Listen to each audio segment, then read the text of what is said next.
মেয়ের দিদা সকালবেলা ঘুম থেকে উঠে সেরে প্ল্যান করছে, দিদা চলো কচুর শাক খাই। কচুর শাক খামো, এখন তো কিচ্ছু নাই, ঘরে মাছও নাই। ভাবছিলাম সিমের বিচি কাটলের বিচি দিয়ে সেটা করবো, কিন্তু সিমের বিচি দিয়ে আছে এই ফুকা খাইয়া লেছে। তাহলে দিদা শুধু কাটলের বিচি দিয়ে সেটা কচুর শাক করছে।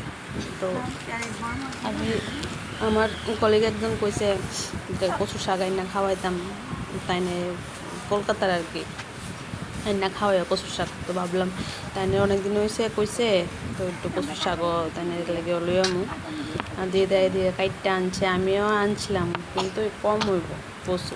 তারপরে আবার দিদা দেয় সে কাইটটা আনছে, দিদা কচু কাইটতে সেরা। তারপরে কাটলের বিচি কাটছে, কাইটে সিদ্ধ করছে, তারপরে রান্না করছে। কিন্তু কচু সিদ্ধ করছে না, সিদ্ধ না করে সেটা ওই মানে রান্না করলে সে আর কি। তো আমি করতেছি সিদ্ধ না করে সেটা করতেছ, গলা তো চুলকাইব, গলা চুলকাইতো না। দেখি কোন সময় তো কচু এমনিতে ডর লাগে খাইতে, সিদ্ধ না করে সেটা দেখি হ্যাঁ সিদ্ধ সিদ্ধ ছাড়া গলা ধরে কি ধরে না। দিদা বয়া বয়া রান্তাছে।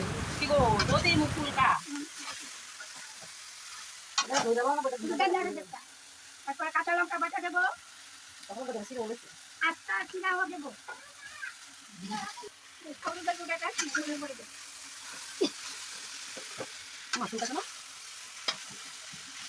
এখন বাদাম আর কাঁঠালের বিচি দেবো, কাঁঠালের বিচি দিয়ে এরপরে হলুদ গুঁড়াটা দেবো, তারপরে নুন দেবো, একটু চিনি দেবো।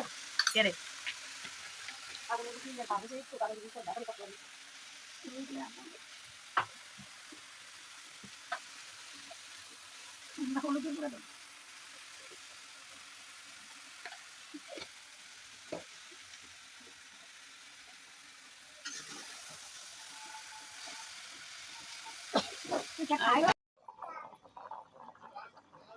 লাগে না লাগে একটু ঘি ফেলে দিলাম।